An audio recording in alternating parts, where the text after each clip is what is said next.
Hi, I'm Michelle Chalfant, psychotherapist, holistic life coach, and human just like you, learning to navigate life's challenges. With over 25 years experience, I teach people how to get healthy using the adult chair model. The adult chair model is where simple psychology meets grounded spirituality, and it teaches us how to become healthy adults. From anxiety and depression to codependency and relationship issues, you can use the adult chair for just about anything.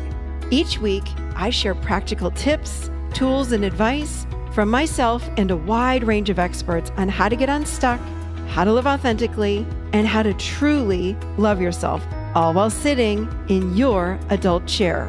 Welcome to the Adult Chair Podcast. Hello, everybody. It is Michelle Chalfant. Happy to be here with you today on this fourth week of July, and we are in the fourth episode of our summer series. 4 out of 6. We'll be back with all brand new episodes on August 18th. And I hope that you're enjoying your summer as we're in the last week of July already. Kind of crazy. We have an incredible show for you today. It is all about finding your true self. With probably one of my, and I have a lot of favorite guests, but Dr. Shefali is definitely up there at the top of my list. Dr. Shefali, you probably know that name.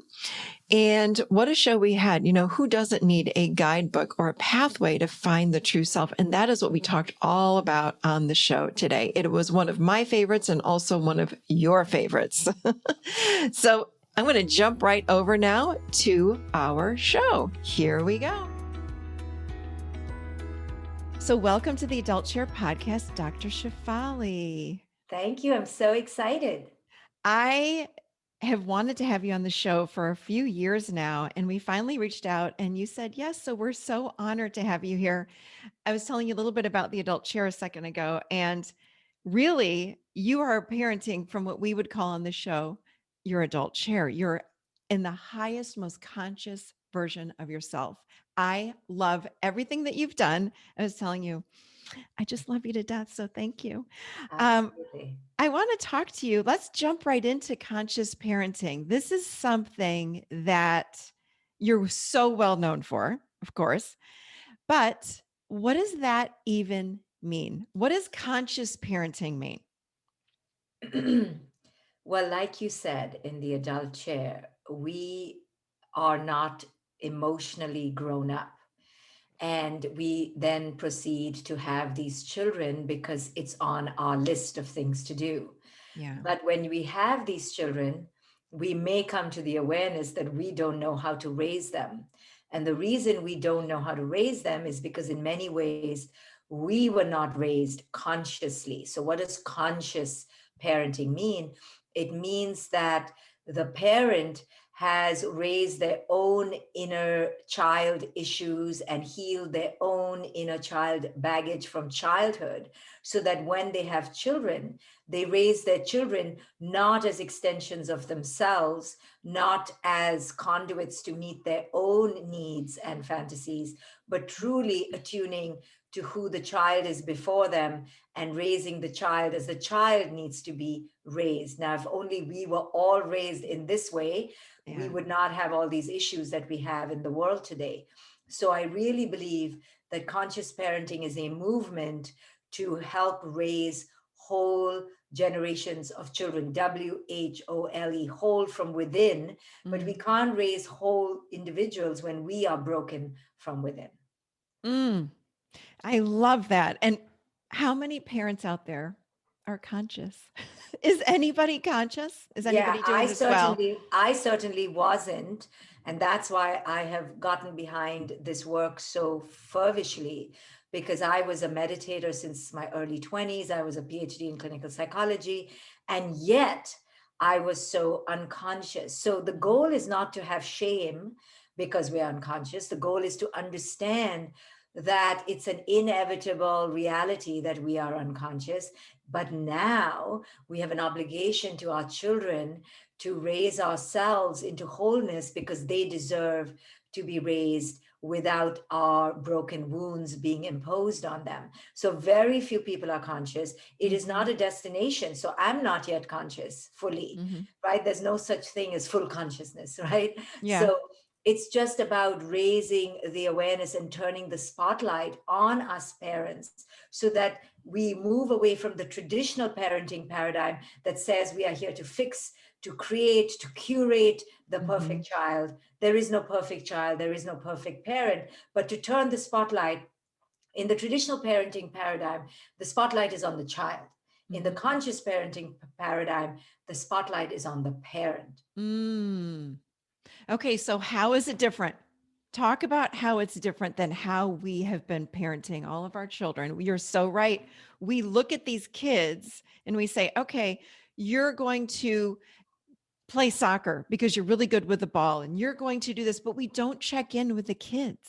Yes, yes. I didn't take my child for any real scheduled activity, not only because I was quite poor in those days, but also because I knew, how can I shove her into activities when I don't even know what she is supposed to be doing?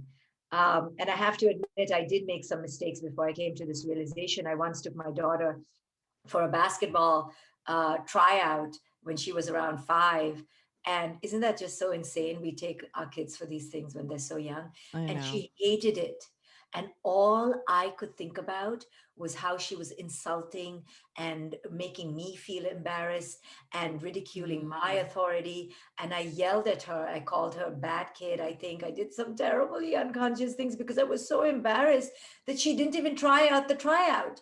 But upon reflection, I realized how much of that was just my desire for her to fit in with the group, with the cohort. And it was Mm-hmm. all my expectation. It had nothing to do with her. But I really shamed her. And I have to be honest about it. And it's through these revelations of honesty that I realized that if I'm doing all this after studying psychology and being a meditator, oh my goodness, what must other parents do unconsciously? So there are big differences between traditional parenting and my model, and I don't like to call it my model, the model of conscious parenting. Mm-hmm. And the main difference is, as I said, the spotlight is not on the child, the spotlight is on the parent. Mm-hmm. The goal is to raise the parent's inner self into wholeness, not to create the perfect child. The Mm. goal is to see the parent's ego as the main uh, instrument of the unconsciousness, and the parent trying to fulfill themselves through their children. So true. Question the parents' love, that the love is tinged with the parents' unconsciousness. So it's not true unconditional love. That's very provocative for parents. And to really understand that the child is here to attune to their own authentic self and not fit into the parents' mold. Mm. And I'm thinking through of so many parents that I've known throughout the years. My two boys are in their 20s now, but raising them, it's like society sets us up for this. I realized even when my kids were graduating high school, there wasn't oh, are your kids going to college? It's like, where are they going? Absolutely. There wasn't any. I'm like, oh gosh, yes, they're going. So then I felt like I fit into that mold of, oh, good, thank God I can say that they're going to college. But what if they didn't want to go? Yeah, And there's very little option because you're right. Society sets us up with this prescription list, which we've been following so diligently or have shame about not following. So now this is our chance at redemption through these people we call our children, but really we treat them as our possessions. So that's another huge difference so between true. the two models, is that they are not your children. They are their own beings here to manifest their own destiny. So, yes, so we're set up. It's the setup. And that's what I choose to debunk in all my work, that we parents have been, on a mass level, uh, been seduced and beguiled into a system Mhm. that is not healthy for our children. So And we do it true. out of love. Like we do it because that's how we think we're supposed to be parents. So it's not our fault, no shame, but we must debunk the lies we have been told in order to change the world. So what would you say to someone that is listening to this and they'd probably say, but aren't we supposed to expose our kids to everything? Aren't we supposed to expose them, your daughter to basketball? And then she didn't like it. But No, we're not supposed to expose them to everything. We're really not. That is a complete delusion mm, of narcissism and lunacy. Because number one, we can't expose them to everything anyway. So whatever we're choosing comes from our own imagination. And number two, if we put that burden on ourselves, no wonder we are overzealous and over pushy and over helicoptering our kids, because that's the mission we think we have to fulfill. But that's not a mission. So let's reframe that. We expose them within the limits of our means and capabilities to what would be the best reflections of them. That takes mm, time. It also takes a lot of money. So, our parents or parents 10 generations before us didn't have summer camps and didn't have violin classes and sign language and French and Italian and Turkish, all these things that we've now put on ourselves. It's really an era of narcissistic delusion to think that we should expose, we can expose, and then the idea that our kids should be good at those things. If we're really honest, we're only doing these things so that they win accolades and trophies and mm-hmm. medals. So really what we're trying to do is expose our children to our need for greatness. So true. And I see that. I do see that when my kids played soccer, but then, it doesn't just go to soccer, it's travel soccer, it's ODP, which is Olympic development soccer. It's like it just keeps going. And watch all these parents, they just drive their kids all over. Like these kids have no lives. Yeah, They because don't we have lives. parents are puppeteered Yeah, by this, I call it the parenting industrial complex. Culture is just having a ride on us because they're like, look at these people. We tell them to do ODP, they do ODP. We tell them they do 10 APs, they do 10 APs. We just keep totally. throwing things, we make money, and they keep, entertaining their vulnerability. But really, we have to stop and go, what on earth is this circus? There's no life anymore for our children, there's no childhood.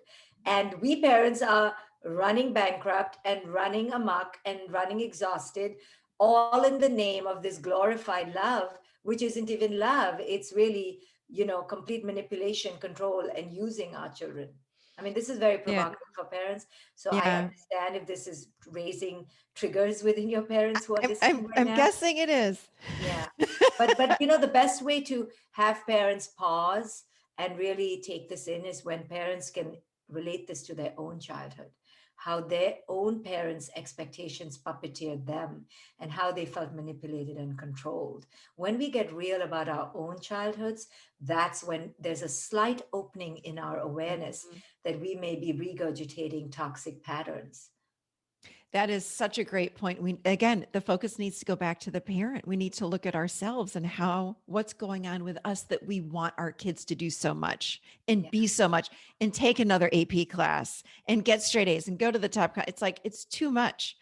So then you've talked about how we really shouldn't be parenting, or at least conscious parenting, right?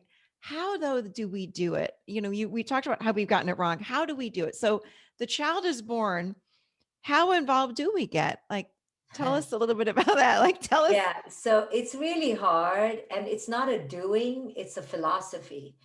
It's a philosophy that's basically quite simple, but extremely startlingly difficult to do.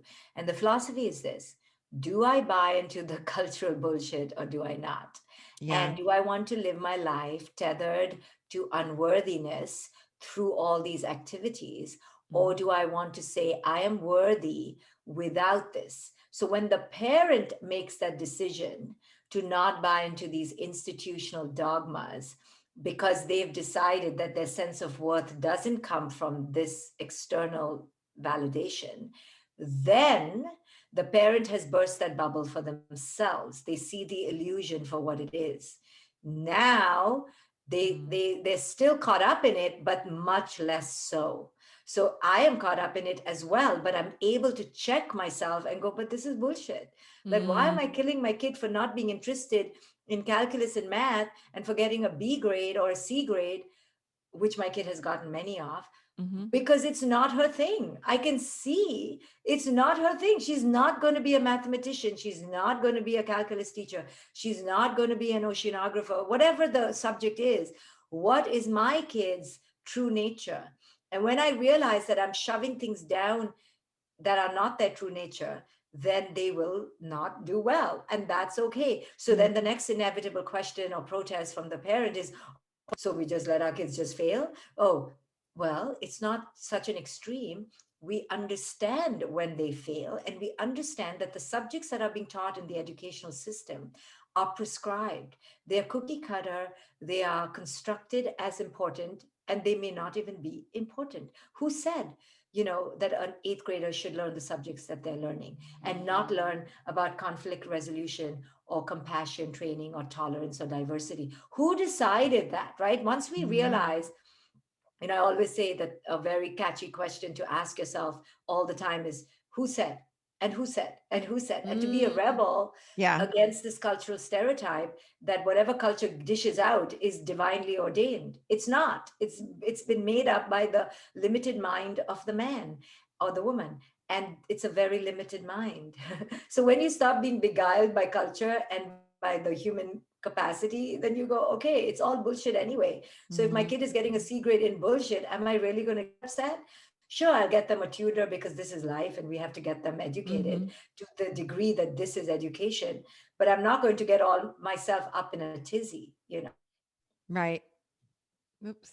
So that just changes the whole tapestry of your ability to connect with your kid. You're not going ape shit crazy. You're going, okay, I get why you're not interested, but can you at least pass? Can we at least get you to a place of, decent grades? But I'm going to laugh. So in one of my books, I talk about how homework is the most useless invention. It's so ridiculous. It's such busy work. Mm-hmm. And my daughter caught on to that like when she was in third grade. And she always tells me when she doesn't want to do her homework, it's all bullshit anyway.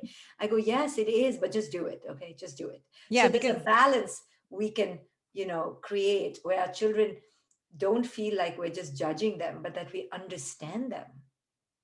and that's where then I would think that they start to flourish when we can understand them and see them for Yes, who they are, yes, yes. right? And they're not dumb or lazy. They're really struggling. This doesn't make any sense to their brain. Yeah. But because we live in the society that we live in, there is homework. And I think it's ridiculous as well to give a kindergarten. I remember my kids would come home with homework in kindergarten. I'm like, we're in kindergarten. Why do Yes, we need homework in kindergarten of all things? because the teachers Ridiculous. need to feel significant and the curriculum is shoved down them and they are oppressed by the curriculum as well. So we're Yeah. all in this hoopla, this conveyor belt of nonsense, and we're all buying into it because we're all afraid if we don't buy into it, then what? And that's a very important question. Then what? Yeah. Well, so then these precious beings are born to us. These little babies come into the world and they have their own mission. They have their own purpose here. They have all of this happening. What's the best way to cultivate that? Because what do you do when your kids do act out? How do you keep them becoming whoever it is that they're here to be? What's the Yeah, best well, thing that first we you can do do? it right. You don't react like a crazy lunatic, which we all have done. And we step I've done back, that. we step back and we ask what's going on within, Hmm. what's going on inside. So when a Hmm. kid is disconnected and lazy or appearing lazy, right? So in COVID times, many kids have disconnected and kind of ejected, the Yeah. planet. They've gone to some other place. Yeah. We have to understand that they are going through their own crisis. And it's very hard to do virtual learning. It was hard enough to do it in person. Hmm. And so now they must be empathized with. I'm not saying we don't course correct them, but we do it through the lens of empathy and understanding that we're all in the shitstorm together. Now, can we just help each other find the best way forward? Just that shift in attitude will allow the child to feel seen and heard and not Hmm. invalidated and discarded by the parent. Hmm. I love that. So what do kids need from us? What do children need when they're growing up? What do they need from parents? They need us to take care of our own inner crap and Mm-hmm. heal our own inner wounds so that we're not walking around on a tightrope of endless expectations that we need them to fulfill in order for us to feel happy. You know, even that phrase that you said in the beginning, we're only as happy as our least happy child. Listen, I totally get it, you know, but Mm-hmm. it's really a fallacious way of thinking because we should be happy no matter what. You know, Mm-hmm. tomorrow, if our kid is going through a divorce or going through some eating disorder, we can't let ourselves get off our equilibrium Mm-hmm. because they are going through their life's journey. You know, and that's what children feel. They feel so guilty. They feel so burdened by making us okay. And that's why the greatest gift we can give our children is our own healing. I love that. And I agree so much because we're projecting on our kids all the time. We want them, I see parents that see their children as an extension of them. You know, I remember working with someone and this poor guy, he was in his 60s and he said, I'm so depressed. And I said, well, what's going on? When we got to the root of it, it was that he was an accountant. And all the other boys in the family weren't an accountant, just like the father. And I said, do you even want to be an accountant? He said, no, I wanted to be a teacher. But he goes, it just has made me so sad all these years. And I thought, oh my gosh, there it is again. Like Yeah, the father never listened to him. He says, I tried to be, but my dad said he wouldn't pay for college unless yeah. I was going for accounting. Yeah, we I have thought, oh my all God. these unconscious and subconscious manipulations because we were manipulated. So we're Yes. thinking to ourselves, well, if we were manipulated, and then we justify, well, and we've turned out okay, so why not manipulate our children, right? But the Yeah. fact is, we didn't turn out okay. You know, we had to go through a lot of pain, like this man, and Yeah. we don't see that we're passing this on. So that's why I said to you in the beginning, the only way to take a parent into sanity is by reminding them of their own childhood pain. That's the only window in. Otherwise, we have justified everything in our lives and we justify all our manipulations of our children. Mm, wow. And as you're talking, I'm realizing like how controlling we are as parents. We're so controlling. We're only controlling. That's why I call it not loving. I say, you're not loving, you're controlling. And parents don't like it. They're like, but we control because we love. I'm like, no, you control because you're afraid. Yeah. Yeah. And you can't do love and fear at the same time. It's one or the Yep. other. Yes, So, yes. wow. This is so good. Do you think that parents actually know their kids? Don't we need to take more time just getting to know them and putting our device down, putting the phone down, putting the laptop down, and turning toward the kid and saying, how are you doing today? Yeah, and we don't even have to turn to them. They're showing us all the time, you know, Mm, all the time. If you sense where your kid is, but that means you have to be so much less preoccupied with your own mental preoccupations, which is the problem. We're all yeah. in our own head and we don't attune to our own lives, to our own present moment, to our own beings. So we're not watching our children. We're just projecting. We only project. We're not really connecting or interacting. How do we know if we, oh, bless you. Sorry, I That's have okay. allergies. Yes, in the That's moment. okay. How do we know that we are truly connecting with our kids? What is that experience like? Well, it's really not what one would think. One thinks that when we're really connecting, it would be lovey-dovey and huggy kissy. No, Yeah. that's not connection. It has nothing to do with what the child demonstrates. It's your inner spaciousness when you connect, when you're present. Mm. So if your kid is saying, leave me alone, and you leave them alone, that is connection. You know what I'm saying? Connection is Yes. not kissing and hugging and talking. It's about, am I attuned to the emotional and mental, physical, psychological state of my child? So Hmm. I'm connecting. So when my kid says, Mom, I don't want to talk, and I go, yes, okay.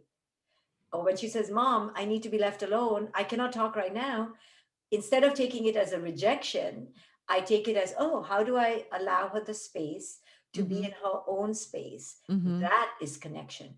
Connection is attunement, Yeah, I parental love that. attunement to the child.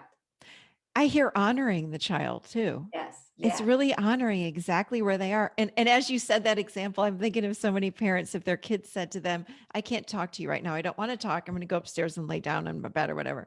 The parent would say, well, what's wrong? Why don't you want to talk to me? Yeah, What do you oh, mean you're you don't? so Is rude. everything okay? Or yeah, or judge them for being rude or there's Yeah, something wrong. It's like they're just letting us know they just want a break.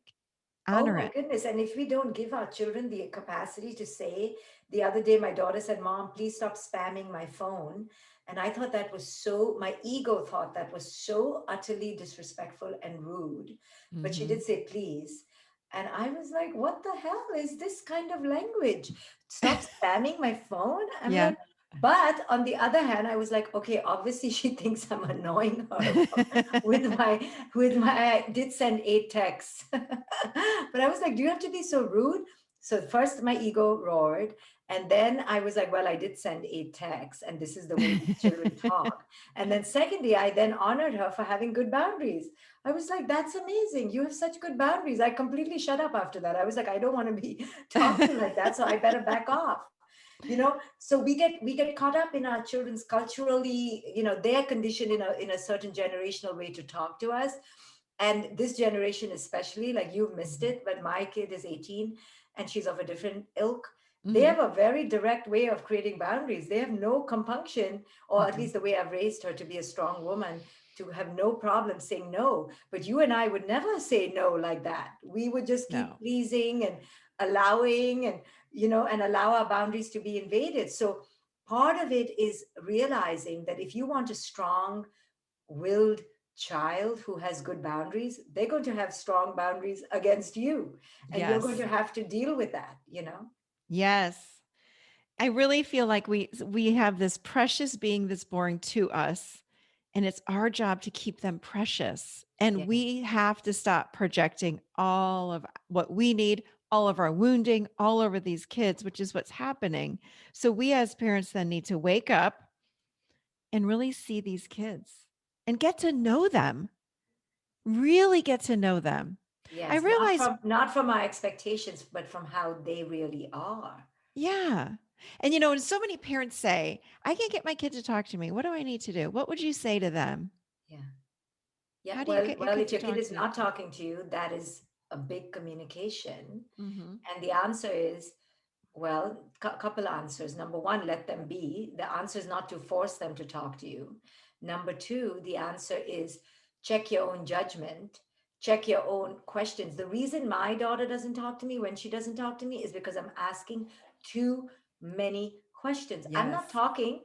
I just want information because I want control. So when I begin to check in and I realize that that's my agenda and that's what she's saying no to, she's not saying no to my being or my soul or my worth. She's saying, can you stop trying to control me even though you're pretending to care? It's very Mm. much controlling, right? And I say this to my mother all the time. How many questions, mom? Right? My Yeah. mom doesn't talk to me. She only sends questions. So I have empathy for myself and I have empathy for my child. So Oh. again, when we are self-reflective, we can see, when are the times I don't like to talk to someone? Oh, it's when they're asking too many questions, when I feel judged, when I feel lectured. I don't like to talk to that friend when they do that to me. So maybe I'm doing that to my child, which is why my child doesn't want to talk to me. So the best way to make Mm. a child talk to you is have no judgment and very little control. That's when your kid will talk to you. But when your kid tries to talk to you and you are full of control and questions and insistence, they're going to register that in their head and go, oh, I won't do this again. I'm not going to talk to this person again, just like we do with our friends. Yes. And last question. I love this. What you just said. What about disciplining kids? So if they're acting out, what would a conscious parent do with discipline? And I'm guessing it's going to be different if they're a toddler or if they're 18 or 17. Right, You right. Well, know. we definitely want to course correct, but we don't want to punish. So, Mm. discipline right now is talked about in laudatory terms, but really, when we talk about discipline, we're talking about inflicting some sort of control through pain. I'll take away this, send my kid to the room. Those are Mhm. punishments. So, Mhm. I'm not saying we don't course correct our children, I'm saying we do it without the non reactive desire to inflict pain and punishment. And we Mm. all have been there where we're like, I'm going to pay you for being disrespectful. But really, we have to go deeper to ask, what is the child trying to communicate? So I always talk about going to the need underneath the behavior. The behavior is just the first symptom, it's not the end result. And typically, because we're in our ego, we get caught up with the symptom, with the behavior. Mhm. Right now, Yeah. behavior. Yeah. Now, listen, as the kid grows older, like if my daughter is very rude to me, I have the privilege now to say, oh, I can see you're being unconscious and being rude. I don't need to stick around. I will catch you later, right? You disengage, but you don't have to punish them, right? They are Right. being rude, they're being unconscious. We disengage, just like we would do with another adult. So the reason why discipline is an issue with children and with no other adult in our lives is because we think it's our right to see them as property and to punish them. That is the Mm. dysfunction of discipline. Otherwise, we would be saying, how do I discipline my husband when he forgets his keys? We don't talk like that, right? We Right. try to help them, we try to understand them. Otherwise, they will eject us out of their lives. So, Right. because we know children are helpless and vulnerable, we allow ourselves to get away with doing all these unearthly and really, quote unquote, ungodly things to them. Mm. That is amazing. Thank you. This is such a different way of seeing parenting. So I hope no parent is out there that's shaming themselves because we always show up and we're doing the best we can. Yes, absolutely. We're only doing what Always. we were conditioned to do. So Yeah. that's what I teach is like uncover your conditioning so that you don't inflict the same wounds onto the next generation. Beautiful. Dr. Shefali, how would people find you if they want to learn more? Well, I have a lot of courses for parents, a Mm-hmm. lot of them on my website, drshafali.com. Mm-hmm. And they can go to courses and they can get many courses for kids under 6, for teenagers. Ooh, good. I have meditations. So if they want to learn this method. And I also train people to become coaches. I have an institute where I Mm. train people in this methodology to help other parents become better parents. So many parents who've been transformed by conscious parenting become coaches in my institute to help other parents. Ooh, I love that. Thank you so much. I will put all of this in the show notes. And thanks for being with us today on the Adult Chair podcast. Thank you for what you do and thank you for listening. Thank you. So we'll cut here. That's Okay. perfect. You'll edit out the sneezing. Yeah, I'll have my guy take it out. Okay. Sorry about that. I have No, allergies. I know. I have lots of allergies going on too right now. The Where are pollen you is crazy. where are you calling from? Where in I'm in Charlotte, North Carolina, Okay. Nice. and I live on a Okay. lake, and the lake is green. There's so much pollen. Oh wow. Really bad. All right, now to the book. We're going to move over here. Can I have you for 5 or 10 extra minutes, or are you a hard stop at 11? Let me check. I just see it. Because I have 10 questions about the book. Yeah, I know, I know, I This know. book I could spend 3 hours talking to you about. Okay, okay. Let me just see. I have an 11:30, so I should go by 11:15. Okay, we'll be done by 11:15 Okay, at okay. the most. Okay, here we go. Hold on. All right. So thank you for first of all, giving us information on conscious parenting. Here we go. All right. Oh, I'm already recording. All right, hold on. Let me think. I'm going to do this for a second. Take your time, take your time, take your time. I'm trying to think if I should say welcome back or just say hello. Okay. You know what? Because some people might not have heard the conscious parenting. So I'm just going to say, Right. I'll say all that in the intro. Okay. So welcome to the Adult Chair podcast, Dr. Shefali. Thank you. I'm so happy to be here with you and your listeners. Well, thank you so much for the book that you have just written. Honestly, and I said this to you before, and I don't say this for any other reason than it's true for me. It is one of the best books I've ever read.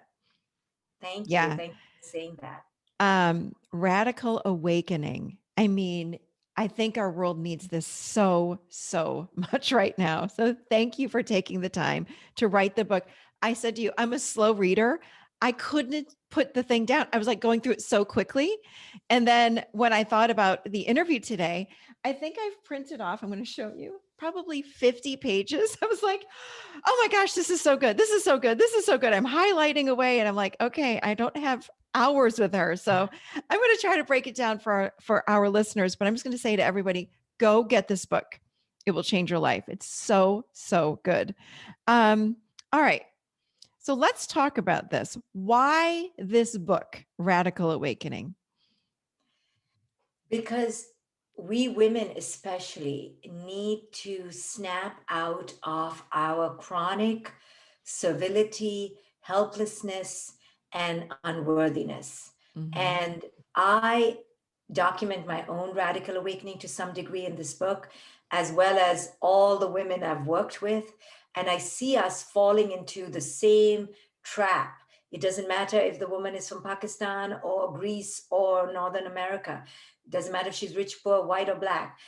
We are entranced in this toxic patriarchy to be a certain way. And that certain way is killing us, our soul, our spirit, our authenticity.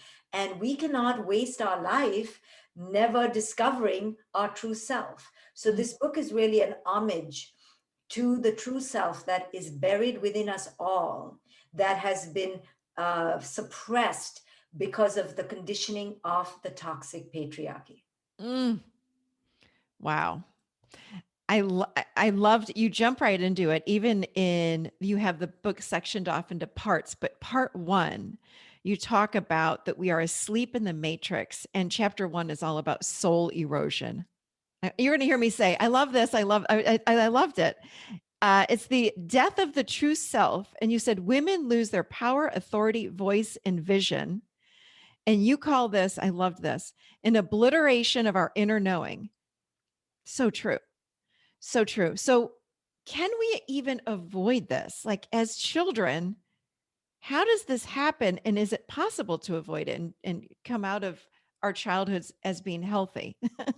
Well, there are degrees to it, right? So it Yeah. depends on the consciousness of the parent. And that's why I talk a lot about conscious parenting as the key to healing our planet. So, because our mothers, and I'm just using the mother as the prime Hmm. example, but it could be earliest caregivers, were raised themselves in this unconscious, stereotypical way to play small, to be at the back of the line, to put everyone before us, and to disconnect from their own voice. Listen, boys are disconnected from their own voice too. They Hmm. just get greater leeway than we girls get. We girls are given a very strict paradigm to live under. And because we are naturally connectors, by our biology, by the way our hormones are set up, we are full of connection and nurturing. So put the message of the toxic patriarchy on top of our natural inclination to give, to nurture, to care, to connect. Now you have a disaster of a situation where we have completely absconded ourselves for the sake of giving. So we are loving creatures, we're nurturing creatures, we are the heart of this planet. But when we are told that we can be only given worth if we put other people before us, now that giving heart leads to an obliteration of ourself. Mm, that's so powerful. So, this book is written for women, but men can also learn from this book because I would guess that they're learning how they're doing this to women. Would you Yes, say that? their daughters, and how they're Yeah. unconsciously part of a Yeah. system that allows women to be quiet and disconnected and not know their inner knowing. Yeah. Women more than men do not know their inner knowing. That's why in the Me Too movement, women took so long to come forward, because they were genuinely scared Hmm. to occupy the position of inner knowing. So they created justifications out of fear that it didn't happen, or it wasn't as bad as others may, disregard what I'm saying, and they may poo poo Hmm. what I'm saying. So we out talk ourselves from our inner Yeah. knowing because we're so afraid to step into our power. The other day I had a conversation with 4 men, all very successful men in the real world, quote unquote, the real world. Hmm. And I was just marveling at how they were arguing with each other and saying what they needed from each other. Hmm. And no one had any fear about, debating each other. And I was just thinking, women in that position would take so long to come to that inner knowing and occupying that inner sovereignty, because we've been trained to do exactly the opposite. But men are given leeway to speak their mind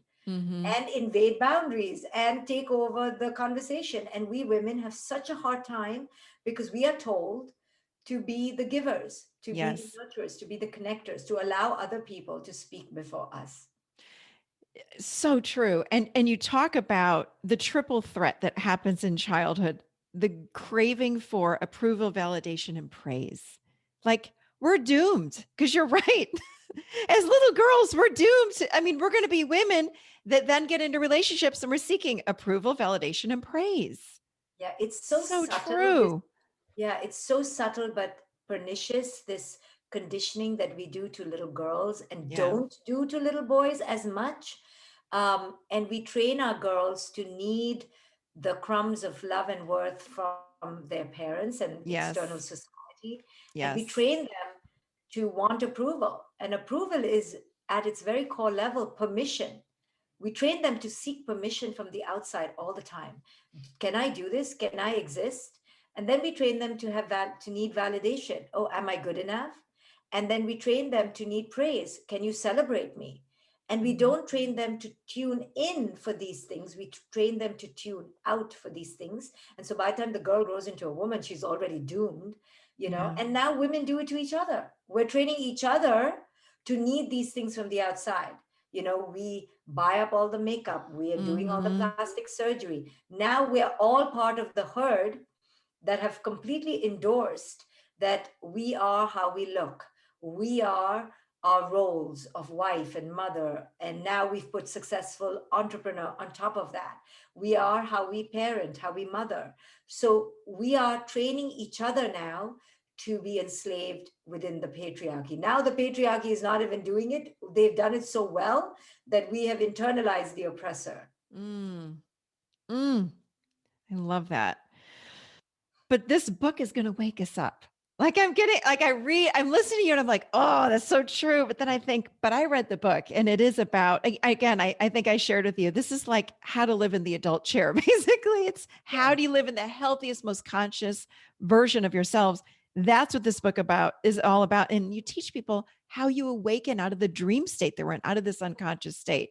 Yeah, the matrix is so seductive. That's why the whole first part of the Yes. book is called Asleep in the Matrix. We don't even know we're asleep because the matrix is so seductive. It's like an opioid web den where we're Yeah. all inducing the same drug. We're all drugged by these prescriptions and we don't even know it was a drug. Like if we left like Plato's cave, if we left the cave, we would realize that we didn't have to be in it in the first place. But not only are we in it, we suffer it. Not only do we suffer it, we pass it on to our children. We've So bought true. into it hook, line, and sinker. We're completely drugged. So, Yeah. taking accountability that we are staying in the cave, in the den, is the real message of this book. How do I take accountability for my own suffering? And I love this because when you talked about, when we were talking about conscious parenting, Yes. the parents need this book to awaken. Everybody needs this book, but we need this to awaken so then we can change how we're even parenting our children and live for more consciousness. Um, all right, one of my favorite subjects is the ego, and you talk about the ego, which I loved. The role of the ego. Tell us, what is the role of the ego? When we were children and we were invalidated for our authentic self, we learned very quickly through osmosis that, oh, my parents want me to be another way. And whether we could follow that way or we reacted to that way, we create a false self. The false self is the ego. So Hmm. actually, the ego did us a favor by protecting us against the pain of that invalidation. But as we keep clinging onto it, we realize when we grow up, oh my goodness, my whole life is performing from that false self. So who the hell am I? Yeah. Now you have to go on a journey, and that's when you radically awaken. The radical awakening is to realize that you've been asleep and living in false self this whole time, and now you go on the awakening journey. But the awakening is the shock of realizing I am totally inauthentic. When I went through my radical awakening, I asked myself one question. I said to myself, I'm going to examine and observe and witness how many lies I tell myself and other people, and how many times I don't speak from truth. I Mm. literally began to observe that everything out of my mouth was coming out of the agenda to be seen as the good one, to please the other, to get love and worth. I was like, damn it, do I say anything out of like really my desire? And I was like, very little. So I Yeah. stopped talking for a while because I pledged that I would only start talking the truth. But everything I was saying was out of the beggar mentality of please see me, please give me, please Yes. see me as lovely, please honor me. And I was like, wow, I'm a real beggar. All I do is beg. So Mm. that was the radical awakening, to realize that I'm always needy. I'm always in lack, desiring control. Like, when am I in abundance? And then I went on a real journey, although I thought I was already on a journey, but I went on a real journey to enter my worth and abundance, and to soar and to fly and to be liberated out of my own beggar mentality. And that is really what this book is about, is telling women, can you stop begging? You have everything within you, and you just Yeah. realize it. But but we're so disconnected from our true selves. We don't know who we are at all. We Yes. don't, and we don't listen to those voices. I'm thinking about all these things. I'm like, you're so right. We don't listen to what's going on the inside. We do what we're supposed to do. We do what we should do. I remember when I had my first son, and I was in the middle of changing jobs. I found out I was pregnant. I was nauseous and very sick, so I didn't get a job. I had the baby, and I realized within a few months, I'm like, I really miss my job. I want to work, but I'm supposed to, air quotes, stay home. My Yeah. mother stayed home. My grandmother stayed home. Am I not supposed to stay home? And I had an inner battle for so long. And then I said, you know what? I miss my clients. I'm going to start part-time. And then I felt so like in balance again. I felt like I could breathe again. I realized I'm not here to be a stay-at-home mom, and it's okay. Yeah. That's what I wasn't able to say to myself. It's okay. We have so much guilt, Oh, I had tremendous guilt. but the modern woman is really kind of doomed now, Mm-hmm. because she wants to do it all. And sometimes there's just not enough hours in the day. So she is in a bit of a conflict. And that's why I talk a lot about compassion, timing. Mm-hmm. Sometimes we can't do it all. We want to have Yes. a child, but we want to have the corporate job. Well, sometimes we can't do both. So now we have to pace ourselves, but allowing ourselves the room for that exploration without guilt on either side. Oh, I should be skinny in 10 days after giving birth, or I Mm-hmm. should be with my kid 24/7 and never go to the gym. We don't have to live in these dualistic polarities anymore and torture ourselves. There Yeah. is time for everything. For the first 7 to 8 years of my daughter's life, I couldn't do what I'm doing now, but I did other things to nurture that spirit. Mm-hmm. So, sometimes we women in the modern era think we need to be successful entrepreneurs, just like women need to be successful mothers. We don't need to do anything other than what we can do with compassion. So Yeah. we should, just like we don't have to have guilt about not being home all the time, we also should not have guilt about not being successful in the external world all the time. You Agree. know, if that Mm-hmm. is coming out of a need, then both of them are quote unquote defective ways of thinking. What we need to do is attune to what needs priority right now, Mm-hmm. and limit ourselves to what is possible with compassion. If you've just given birth, you cannot be a size zero. Can we Right. have compassion for that?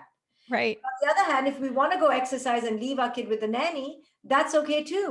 We should examine where our needs are coming from, because just like we don't want to be stay at home moms necessarily, we also may be driven to be successful entrepreneurs out of the same need that Mm-hmm. another woman may have to be the best stay at home mom, right? Mm-hmm. So Yeah. examine the need. Where is Well, this coming from? examine what the heck's going on inside of you and your intuition, because it will guide. It's like our personal navigation system if we would listen. But Yes. it's so turned off. I love what you said here when you talk about the ego. You said there isn't a person I know who has escaped the replacement of their us with their authentic self, with their persona, the mask behind which their true self lies largely dormant. Oh my God. I was like, yes. And then I got sad. I was like, it's so true. It's so Everyone, sad. It's so it's sad. It's such so a tragedy. sad. It's a tragedy that we all are wearing these masks and trying to get approval from social media followers who we don't even know. First, it was grandma. Now it's Yes. strangers. Now it's exactly Yeah. social media. Yeah. Grandma was bad enough, but Yeah. now we want to from, So true. every single human being on social media. And Yeah. we are just enslaving ourselves with this desire to get approval, validation, and praise. And we need to break it, wake up, and realize that people cannot give us anything. Really, nobody can give us Yeah. anything. Our parents could have given us something, but what they gave us was shame and guilt and unworthiness. That Yeah. they gave us. But besides that initial parental bond of desiring deep connection and to be seen, the rest of the world can't give us what wasn't given to us in childhood. Now we need to go back and reparent and remother ourselves. And I talk about that a lot. And I Hmm. know that's what your podcast is Hmm. about reparenting yourself. It Guess is. what? Mom was unconscious, your Yep. partner is unconscious, culture is unconscious. Don't look for them to give you your core needs. Your core needs now need to be given by yourself. So this book is really about marrying yourself and Hmm. realizing, wow, I am my best friend. I am my best mother. I am my best healer. Yeah. Yeah. I love it. And when you talk about awakening, I'm thinking people are listening to this going, okay, tell me how. I say the same thing. This is why, again, I resonated with the whole book. The only way out is in. We have to go in to heal. But yet at the same time, it's like we want it so badly. Like we know it's like, I want what's on the other side of that wall, but you got to go through the wall, and the wall is our pain. And you talk a lot about, I like the separating from the mainstream. And then you talked about deconstructing the pattern. This may be one of my most profound insights as a therapist. You said, we don't live a life, we live a pattern. Then you go on to say, these patterns are a way of answering these questions. Am I loved? Am I seen? Am I worthy? I mean, oh, we're driven by these things. It's like, go inside. But how do we do that? Like, we don't, and I loved when you talked about, spiritual bypassing. It's like we want to heal, but I don't want it to hurt. Yeah, I don't want to go yeah. through all that pain, and it's Yeah, like, I want to change my life, but I want no one in my life to be upset with me and leave me. yes, You know? yes, It's infantile fantasies of not being able to think of ourselves as capable of handling pain. Part of yeah, our conditioning was that pain was painful, so avoid it. So yeah, this is a culture of great avoidance of pain. That's hmm, why this culture is addicted, because we don't want to sit with ourselves, feel our feelings, and enlighten ourselves. We are a culture of instant gratification and constant distraction, and true. putting band-aids on the pain. So no wonder we don't want to awaken, because holy shit, like I have to sit with myself, I have to go within, I have to Yeah, not be addicted to food and substances and people, and I have to develop the inner reservoir, touch that inner reservoir. But in order to touch the inner reservoir of worth, I have to look at how I have set myself up to not have worth. So now I have to look at myself, hmm, and I have to see myself through every interaction. So I can't blame other people. I can't be victimized anymore. I have to own what I am creating, perpetuating patterns in my life. hmm. And that's very painful to take accountability. It's a very grown up thing to do. But we all are still stuck as children. We're inner toddlers still. Yeah, yep, absolutely. And I hear again and again, like we have to stop covering up, stop reaching for vices. We have to be in it, be in all of it. Can we do this alone? This awakening? Is this something that we can do without going to therapy or coaching or whatever? Is this a process that we can do all by ourselves? I really, don't think so, only because it's it takes somebody from the outside to have some objectivity to tell you, hey, did you see that? Did you just hear yourself? So Yeah. yeah, if you video record yourself and if you audio record yourself, you could possibly do it to yourself, but it takes some training and acumen. And that's Mhm. why I teach this stuff. I do Mhm. courses. So right now, this book is coming out next month, but I'm accompanying it with a 10-day deep dive course to deconstruct what the book says, because it's even Mm. hard to read the book and change. You need Yeah. help. Yeah. So it's really important to not look at this as a shameful thing, or that because we're inadequate, but we just need assistance of somebody who's trained to notice patterns. So a coach, a therapist, or a very wise friend can do that for you. Mm-hmm. But I really recommend people to get a coach who's objective, who can help you Mm-hmm. discern your own traps. It's the ego. It's Yeah, really, really, really hard to see our own ego and all the masks and all the personas that we wear. It's like it's hard to see that. it's We very need hard to someone to see. reflect it. Yeah, and people are not willing to be that honest with themselves They're not. and to see their hidden agendas. So we need somebody from the outside to wake us up, you know. And Yeah. and the teacher pupil lineage of meditation, of wisdom, is there for a reason, Mm-hmm. because we always need wise people to wake us up. However, we have to choose the right people, Yes. so that our ego doesn't set us up and we choose, quote unquote, the wrong people, and then we stop our journey, you Right. know. It's a convenient way to stop the journey. Oh, the therapist was bad. Oh, I didn't like her hairstyle. You know, so we have to watch how our ego always wants a way out of this process. Yeah. And if you feel like you found the wrong person, then go look for another one. Keep Exactly. going. Okay, you say this on page 178. When this is why we need to do this. Everything you're doing, the online course, read the book, because when we awaken, we choose to live by fact, then fiction. And I love this part. We step out of denial and confront our life in a different and transparent way. We refuse to silence our truth because it makes others uncomfortable.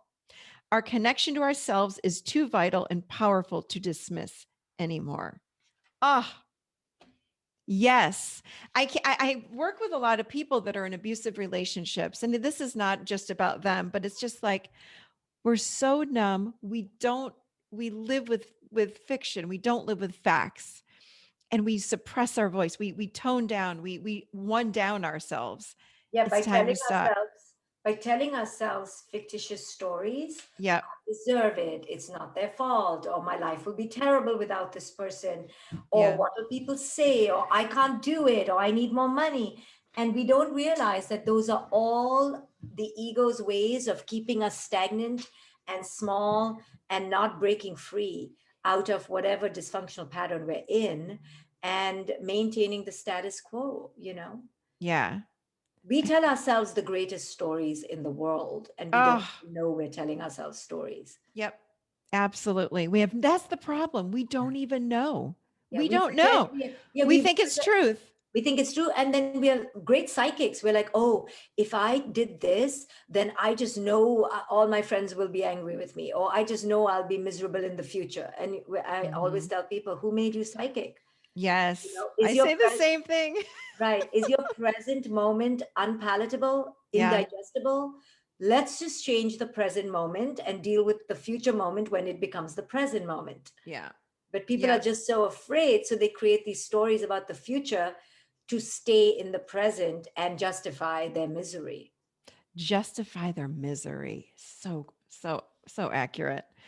So as we then begin to awaken, one of the things that you talked about is stepping into the queen archetype. I loved it.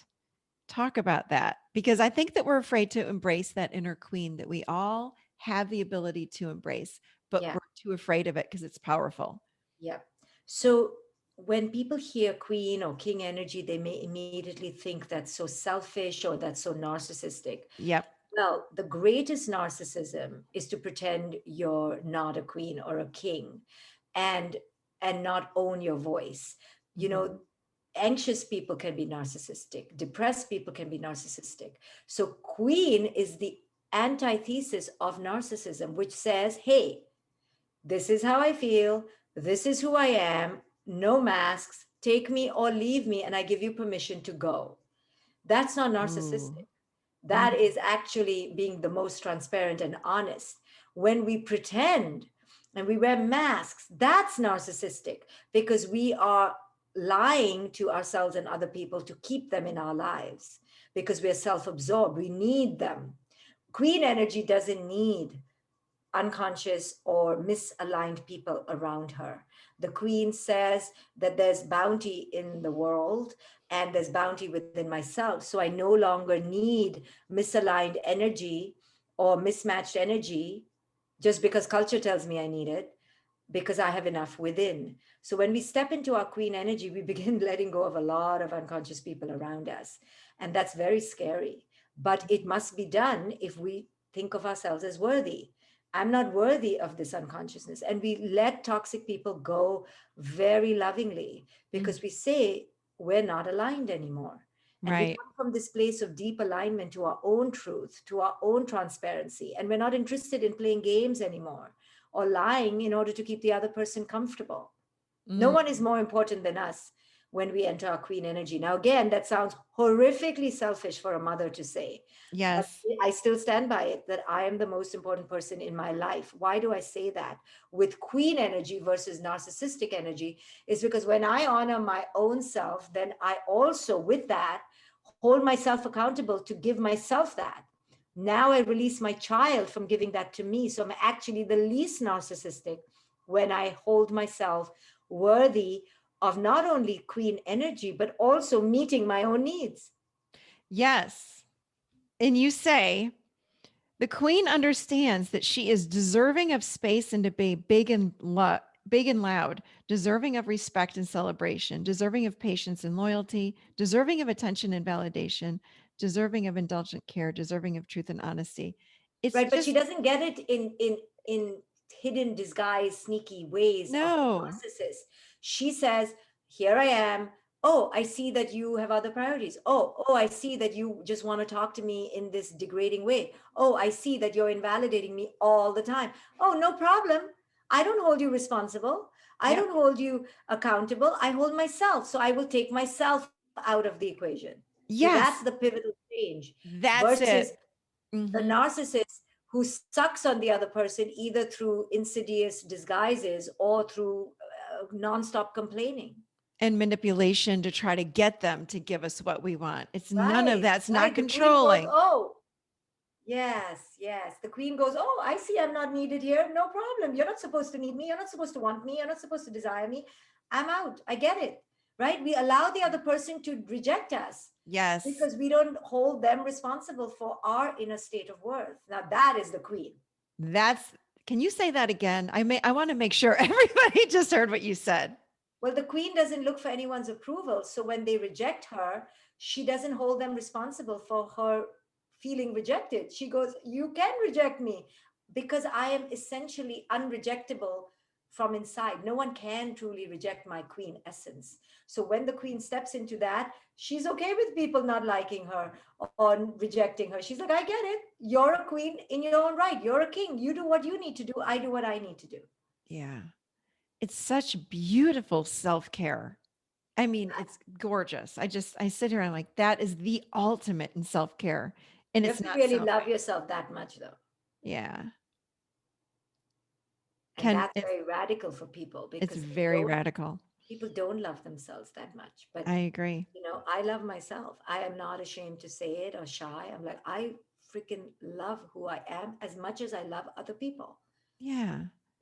I'm Yeah. not going to love other people more than me. Why would I do that? That is such martyr, sacrificial, Mm-mm. stereotypical bullshit. No, I agree with you. I agree with you. And it's so hard. It's like we all want to learn how to love ourselves. And then when we start loving ourselves, there's guilt.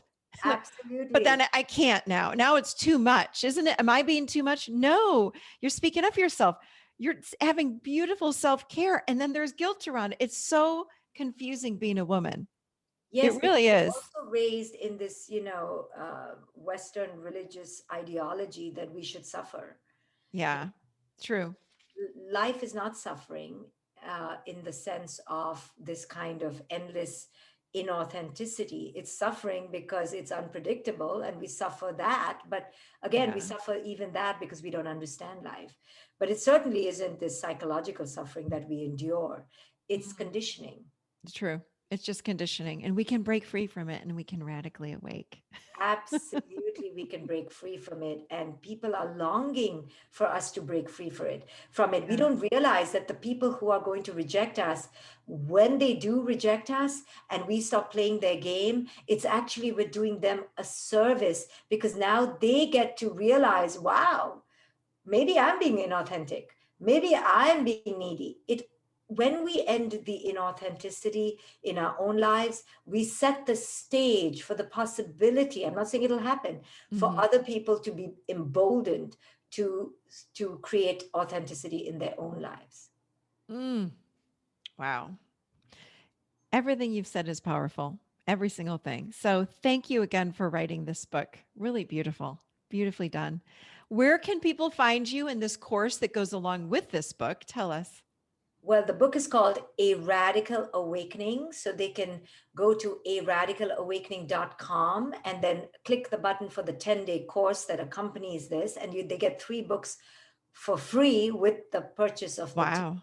course. Okay. So aradicalawakening.com or to my website, drshefali.com. Perfect. We will put all of that in the show notes. And thank you so much for joining us. Thank you for all you do and thank you for listening. Thank you.